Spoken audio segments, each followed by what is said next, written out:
two cops there that day. One of them seen me not too much after Summer vanished, and in this tone they were like, then why did Candace make it like the boys weren't even here? Why was she trying to hide them from me? And I remember telling them that it was probably to hide them from DCS. Candace had probably thought once cops arrived, Summer would be found in 10, 15 minutes. It wouldn't be a big deal. DCS wouldn't be super extra pissed off. The boys wouldn't be at risk, which is what has always given me, that pause with Candace. And even that first day, and after I knew that, especially after that officer told me that, I was like, well, that surely Candace is less likely to be guilty of it, right? Because she was apparently sure Summer would be found soon. That's why she tried to lie and say the boys weren't there in this interest to keep them from being in more trouble DCS. She was certain Summer would be found, right? Had to be. That's the only reason I could come up with, that she would hide the boys being there until the first cops that, make it like they weren't anywhere. Oh, yeah, Lockham's razor. You make such a big deal about throwing that phone in the back of the trunk of Dawn's, because you did indeed call 911 first. But I'd about guarantee you called and hung the fuck up and tossed it in the back because you knew you could use it as an excuse to go, we weren't getting the signal. Whoopsies, but you knew cops would eventually locate and whatever and come. But it bought you time. You all sent those boys over that bank quietly. That's why I didn't hear the directive. It wasn't shout at them, go down there and look, or anything else like everything else. Like, what did you do? What did you do? Was shouted at them. You fucking bitches sent them over that fucking bank.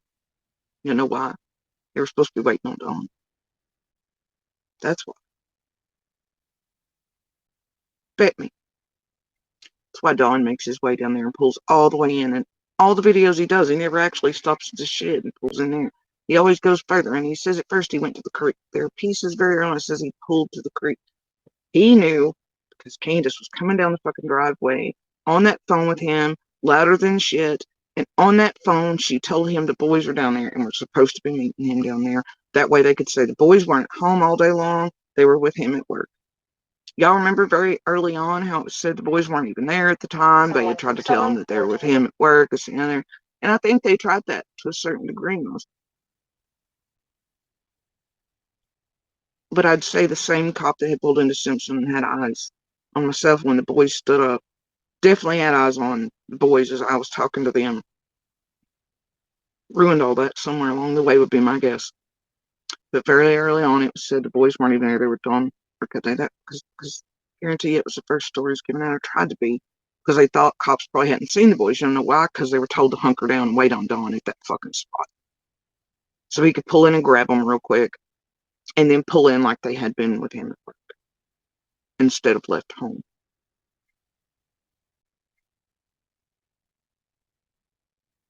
That's why Dawn thinks and says that, because he knows there's going to be records of a call coming in at 5:30.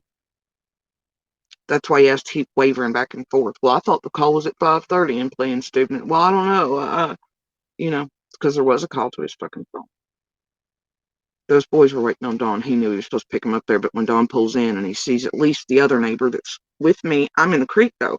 See, and I'm near all these tall growths that are still left where they'd screwed up the creek and dammed it off and shit. But he could see the other neighbor searching with me as we went around together. It's too late. He couldn't get to those boys. I talked to them first, but they've done got their script right. It's why they act weird. It's why the oldest speaks for the group again. It's why the other two won't look at me and are acting weird as shit. But I mistakenly took as that they were going to be in trouble, or like I was going to tell Candace they weren't really looking. Because that's the thing, they weren't looking. I thought they were playing or goofing off, squatted down, but it was them trying to stay hidden and waiting on Dawn to pick them up. Candace did indeed call Dawn and probably made that first bullshit call to police and then thought they could buy some more time going, man, I couldn't get signal, and then saying she drove to church because everybody knows down there that's where you can get good phone signal. But see, all those months her phone picked up just fine, like better than anyone's I've ever seen. Like, and she could obviously come off the entire fucking driveway on the phone with Dawn and him be still on the phone and well connected enough to hear me. He pops up flat as fuck and goes, so you're telling me somebody took my baby girl? They done knew she was gone. Every goddamn one of them knew she was gone. Candace, and Dawn and the boys. They knew she was gone. Way before they ever actually called police. Summer was gone before 5:30 on June 15th. And you motherfuckers waited that long. Questions why? Was it just to make sure the boys weren't taken too, that you weren't in trouble for that? Or do you know what happened to Summer? That timeline means that she had to vanish within an hour and a half of getting home. And if you all didn't notice till 5:30, chances are the first calls weren't,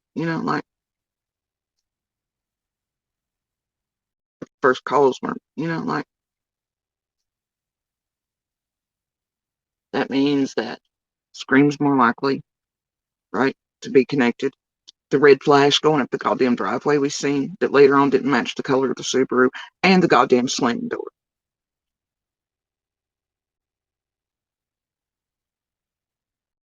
All the, just right there, all on that. That's it, man. That's it. The first phone call and the big deal that Candace made about throwing that phone in the back of Dawn's truck because it wouldn't pick up signal.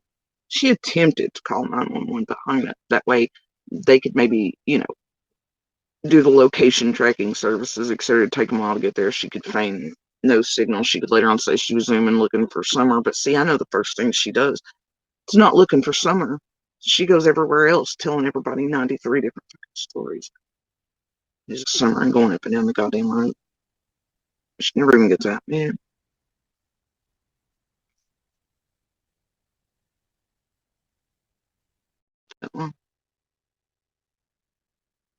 And then I've often thought, man, there's a script afoot here or something, and that maybe they used all of us in the neighborhood being out at certain times, known times named, as a way to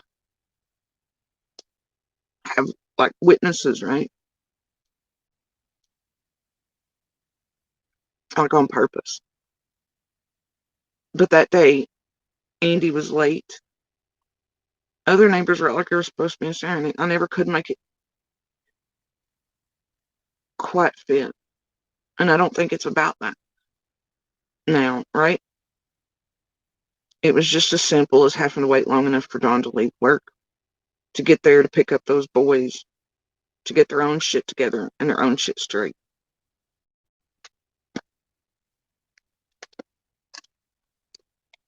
And then because of the other neighbor's presence that Dawn could clearly see, and I guarantee at that point he could probably, it screwed it up.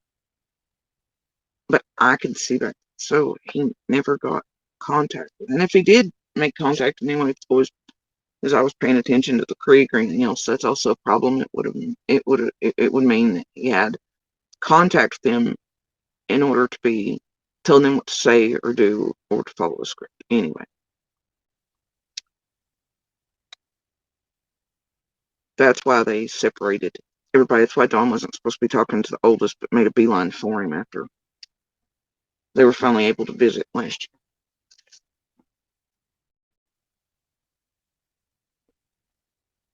Because after Summer vanished, the eldest went back to being a favorite. See? And used, always trained, just like these abusers try to train all of them. Because after Summer vanished, the eldest went back to being a favorite. See? And used, always trained, just like these abusers try to train all of them. Jesus. Did all these loads of laundry, huh? Fed the kids this, and that, and the other, huh? Planted flowers, negros, peppermint. Really? Really? Yeah, right. Knew that from the beginning, because you never argued that with me, did you? When I told you you're full of shit and just trying to make yourselves look better. I told you that to your faces. And to knock it the fuck out.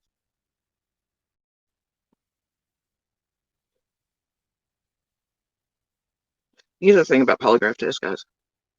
They're not intricate questions they ask them. They ask yes or no. Questions and a yes or no. So B, did you pull in down the shit? Did you actually watch the boys go down? Did you whatever? Well, you can pass those motherfuckers if the intricacies aren't involved. And if you score high enough on psychopathy scales too, and sends everybody over there. And if you score high enough on psychopathy scales too, and sends everybody over there. And then they have the audacity all this fucking time to be bitching about how long it took cops or roads to be blocked off or traffic to be searched. Are you kidding me? No, of course. No, you're not kidding me, are you guys? Is that you waited that long? Could have just been simply to keep the boys safe, not to get into more trouble. But man, didn't she matter. First, actually searching for Summer, yelling at these fucking search teams that are at the end of the driveway before dark, and their radios are clicking, and they're going tack 9, tack this, whatever, trying to set everything. They got the wrong fucking timelines. They think she's just vanished. We're all like, no, no, no, no, no, no, no, no. Man, she's been gone at least, because we all got in there at these times, and here you all knew the whole time she'd been missing since 4 or 5 fucking 30. Never. As a shield over the next few days. But the middle one's behavior tells me that he doesn't really know. He's still excited. So it tells me that there's a chance you all aren't guilty of doing anything to Summer still. But y'all did indeed take time to make sure everybody's shit was straight, to try to pick those boys up before cops could get there. But people who cared that were already searching for Summer after 6:09 fucked it all up.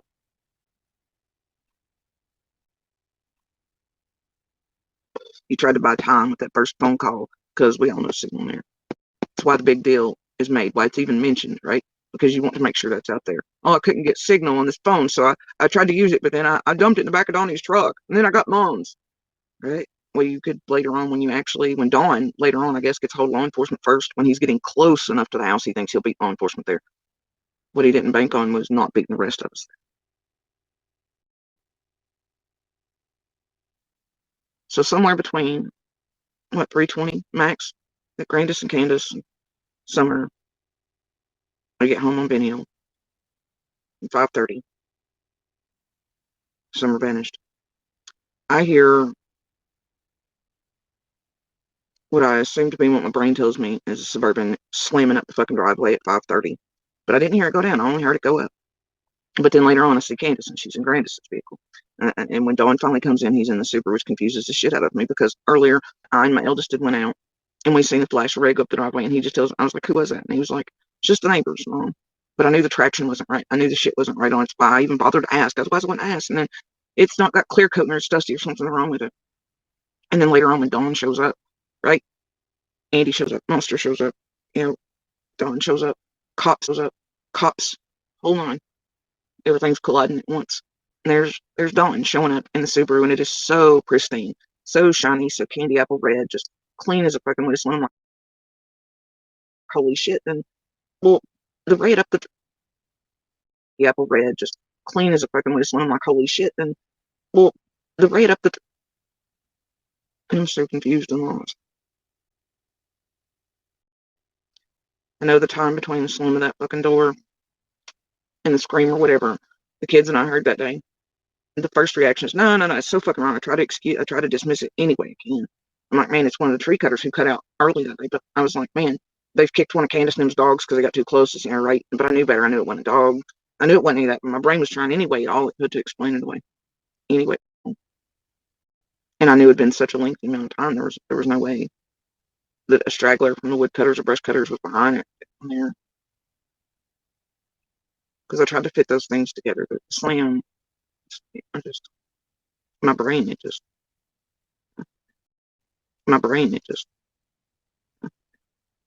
but where do those pieces all fit still? Who's responsible? And what has happened? So yeah, you passed the lie detector test. Going, yeah, we sent the boys down there with the directive. It's because you did, but not for, y'all sent them down there because Don was supposed to pick them up. But people actually out searching for us. Why you're so certain in this news piece and say, and I've wondered, I'm like, how in the fuck would you have known Summer was gone before? I mean, there's no time for the boys. I know they didn't go back up the hill to tell you, hey, it's clear and Summer this or whatever that. So how in the fuck would you be like, well, we just hope nobody took them too? That would imply you already knew. But how in the fuck would you? And I kept thinking of it in a way that I was like, we're not there searching. I and the other people searching for Summer did not hear Candace yell once, but I know that supposedly she was hurt at some point. However, it damn sure was not. as I and others not, as I and others were around and searching for Summer after 6:09. So that tells me that most likely the bullshit call at 5:30 from the phone Candace tossed into the back of that vehicle might have a yell or two from Candace on it. Probably inside the house or the camper, honestly. Which means that if at 5:30 you were calling law enforcement and tossing a phone into the back of the vehicle, pretending going, "Hey, I can't hear you," click, tossing it in the back of Dawn's vehicle, it means you knew well before 5:30 she was gone. Because that's why you're so certain she's dead in the road that night. Not even a goddamn tear. Just a meh. But why? Why such a bland response before that? How do you wake them hours and have fucking audacity to start blaming Dudley and Fred and everybody else? Yeah, there's a reason Grandma over here is certain that Summer was already gone, even though clearly nobody had time after sending the boys over the bank to know that Summer was gone and somebody took her, right? There's a reason Dawn pops up on the phone after 6:09 going, "So somebody took my baby girl." There's a reason for the phone thrown in the back of the vehicle at the top of the hill. There's a reason other things, many other things I know here, etc. throughout all this. There's a reason those boys were hunkered down, a reason they weren't acting right, not just for June 15th, but after. There's a reason for the what did you do, nothing, mama, I swear. There's a reason for all the bullshit, the chaos, the lies, the hoaxes that Candace and Dawn and these YouTubers have played, tormented, twisted, while they've acted stupid about shit, including the whole Dobbs was camping on our land. I was trying to find his camp, so that's when they knew damn good and well. That wasn't true. All these other things I found along the way. You got Candace over playing stupid, pretending she was helping us move, didn't know shit about a red truck, trying to insinuate to other YouTubers and to Dawn that there had been a ladder rack on it, though. Well, how in the hell, right? That Summer's vanished in your time. Thing is, who, which, what, where? Did Dawn come back and get her, thinking she'd be taken? Candace is oblivious. Just knows she vanished on her watch. Dawn's likely to fucking kill her for it, and she's trying to come up with any other fucking person under the sun with, they can make look guilty or like they've done it. Dawn, the jury's free like they are, so they look guilty as shit, no matter if they did or didn't. So you point fingers, sling shit, sling jello. Right?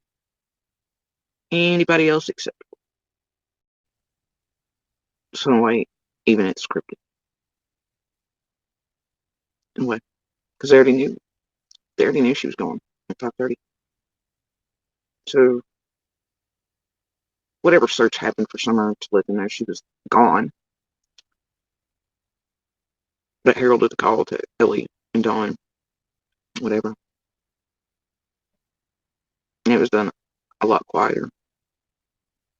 Somebody definitely went out of there because somebody definitely hit that hill going back up at 5:30.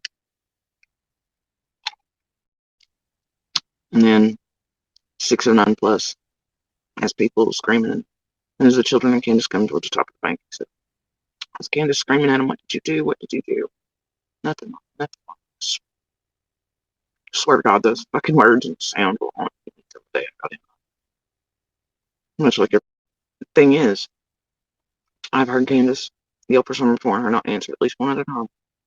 Man, it was loud as shit.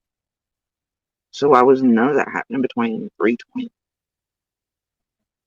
and the rest of the day until, right? Especially 3:20. It has to be somewhere before 5:30. Grandma says she takes a nap. Still, yeah. Still a window there. Where's Summer? Why? The whole time I've tried to stay unbiased, give benefit of the doubt. Tried to do right, tried to make sure nobody targeted, try not to give my opinions, thoughts, theories, etc. to get them falsely targeted the way we were, which I knew they were behind half of. And these fucking creators and the games they were playing, even with vid chats and Squall and PG and Arrest and their favorite targeting teams and Silver Tongue and Floppy and all the group and how it combines, and still didn't. And then I still won't come full out, full tilt, attacking the shit out of it. Because it's playing into the fucking game and I'm not here about a goddamn game. Or slinging mud and jello and bullshit.